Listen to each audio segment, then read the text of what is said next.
पहले से इतनी जोत जलाने का कोई ऐसा नहीं था। जो सच है मैं वही बोलूँगा आपके बीच में। मैं दुर्गा सप्तशती का पाठ कर रहा था, माता रानी की पवित्र व्यासपीठ पर बैठा हूँ। मैं रोज कर रहा हूँ पाठ और पूरा 17 तारीख तक करूँगा।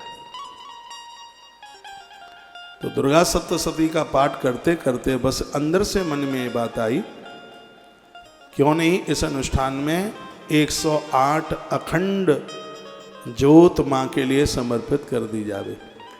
बात तो आई थी 108 की, लेकिन माता रानी की कृपा से 251 ज्योत माँ के लिए यह समर्पित होगी। इसकी बहुत बड़ी महिमा है। अकाल मृत्यु का नाश करती है ज्योत की। मैं बहुत बार आपको ज्योत के बारे में बता चुका हूँ। तिल की ज्योत है, कोई भी पुरखा काल मौत से मरा है उसकी मुक्ति होती है। जो घृत की ज्योत है वो इष्ट का दर्शन करा देती है, अमंगलों का नाश कर देती है, घी की ज्योत। और जो सरसों के तेल की ज्योत है उसको कड़वा तेल कहते हैं, ये घोर बीमारी को समाप्त कर देती है। तो यहाँ ये 3 प्रकार की ज्योतें जल रही हैं जो टीवी में आप देख रहे हैं। इसमें घी की भी ज्योत है, इसमें सरसों के तेल की ज्योत है और इसमें तिल के तेल की ज्योत है। इसमें लोगों की ड्यूटी लगाई है कि 1 सेकंड के लिए भी ज्योत बुझनी नहीं चाहिए। मेरे कमरे में अखंड ज्योत जल रही है, पूरा 17 तारीख तक जलेगी। मेरा मंदिर लगा है ना मेरे कमरे में। ये 550 दुर्गा माँ की प्रतिमाएं आप देख रहे हैं, इनको ऑर्डर पर बनाया गया। इसमें कुछ विशेष धातुएं, ये सब चीज़ें बाजार में मिलती नहीं हैं। यूपी में एक बहुत जहाँ देव प्रतिमाएं बनती हैं, हाथरस में पीतल है और भी एक आध जगह है, तो ये ऑर्डर पर बनाई गई। इसको एक विशेष रूप से इनको प्रतिमाओं को बनाया गया है, जिसमें शेर का मुख बंद है। शेर कैसे देखे, किधर देखे, इन सब चीज़ों में मेरा इंटरेस्ट है। इनमें मेरा बहुत इंटरेस्ट है और मेरा इंटरेस्ट है, इसलिए इस अनुष्ठान में बड़ा आनंद आता है।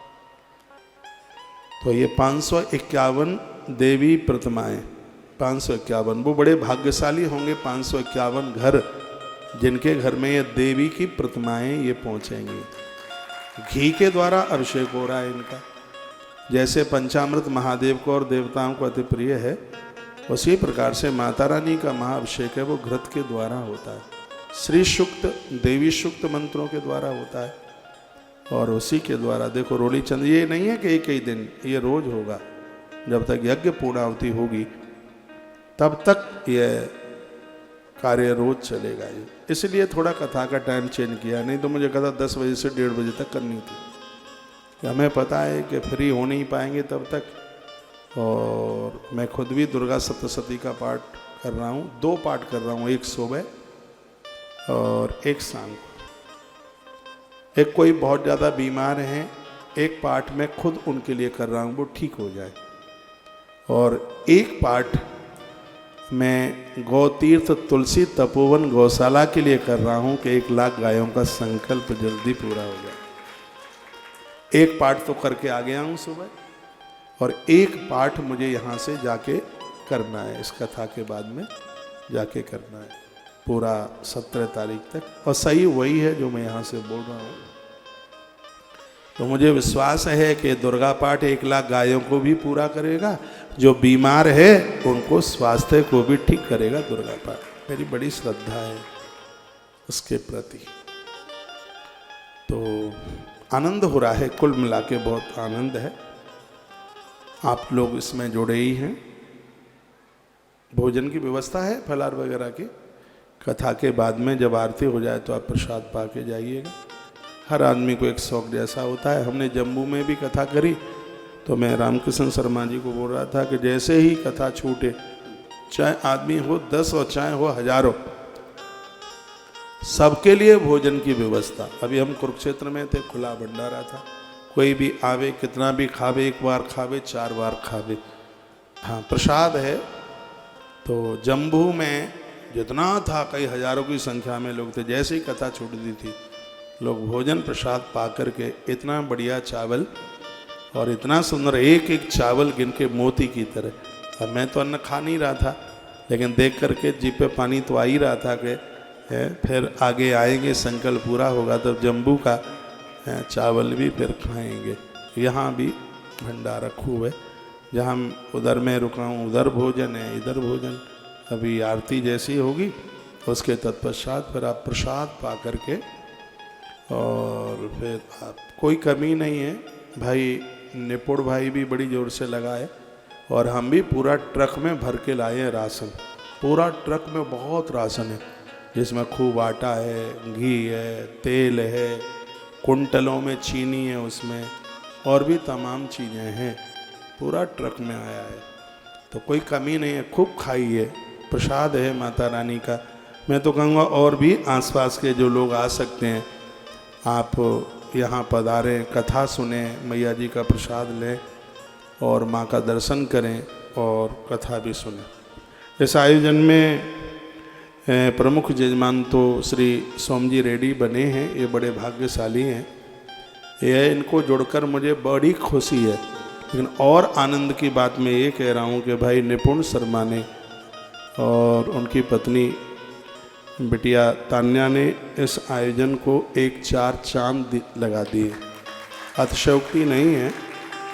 डॉक्टर साहब को रोज़ हमारी बात होती रही थी, कोई और जगह देख रहे थे, दूर पड़ रहा था, इन्होंने खूब उसमें मेहनत करी, हो नहीं पा रहा था, पता नहीं कौन सा आश्रम था, लेकिन ये योग यहीं लिखा था। ये भगवान के विधान हैं अपने। बेटे ये तुम तो नहीं समझ पाओगे, लेकिन मैं हर समय ग्रंथों में रहता हूँ, इसकी महिमा मैं समझता हूँ। तुम्हारा एक कौड़ी भी लगती है तो ये समझ लीजिए कि तुम्हारे पूरे जिंदगी की कमाई सार्थक हो गई है। पूरे एक गौशाला में मैं गया था, बहुत पहले हो गया तो उस गौशाला पर लिखा हुआ था, ये वो गौशाला है जहाँ देह और धन दोनों इसके लिए समर्पित हो गए। देह और धन दोनों। जब मैंने उसको पढ़ा तो मेरे अंदर से करंट जागा। मैंने कहा प्रणाम करता हूँ, मेरी भी देह और मेरे पास आने वाला धन, ये दोनों के दोनों गौ माता को समर्पित हुए। तो मुझे वहाँ एक महात्मा जी मिले। उन्होंने कथा की बहुत चर्चाएं करी कि कथा में किसी का शरीर से, वो बता रहे थे कोई झाड़ू लगा दे। फिर उन्होंने कोई कथा सुनाई वराह पुराण की, कैसे ऐसे एक मंदिर में झाड़ू लगाने वाली कोई स्त्री रोज आती थी, बन की चांडालिनी थी, कोई अपराध उससे हो गया था। उन्होंने वो कथा सुनाई। अचानक आंधी तूफान आया, पेट टूट के उसके ऊपर गिरा, मर गई। जैसे उसके प्राण निकले उसी समय विमान आया और उस पर बैठती हुई वो भगवान के धाम के लिए चली गई। झाड़ू लगाने की महिमा वो बता रहे थे, मंदिरों को लीपने की महिमा वो बता रहे थे, ठाकुर जी के बर्तनों को साफ करने की वो महिमा बता रहे थे, और वो प्रसाद बनाकर भगवान को भोग लगाकर और वह भोग लोगों को जिमाने की महिमा वो बता रहे थे। तब से हमने उनके मुख से बात सुनी है, तब से इन भंडारों के प्रति हमारी बड़ी श्रद्धा हो गई है, बहुत ज़्यादा। तुलसी वन आश्रम में भी आदमी दिन के 10 बजे आवे चाहे रात के 10 बजे आवे, यहाँ का चूल्हा कभी बंद नहीं होता। यहाँ होटल नहीं है, ये आश्रम है। कभी भी कोई आ जाए, किसी से ना आईडी पूछी जाती, ना ये पूछा जाता तुम कहाँ से आए, खुला भंडारा चलता है। और हम अब उन्हीं आयोजकों के यहाँ कथा करते हैं, बोल देते हैं कि पंडाल में जितना भी आदमी होगा सबको भोजन की व्यवस्था करनी होगी। बस यही हमारी दक्षिणा समझ लो प्रमुख रूप से। जितना भी आदमी आवे सबके लिए भोजन। आप जो भी यहाँ आते हैं पहुँचते हैं, प्रसाद लेकर के जाइए।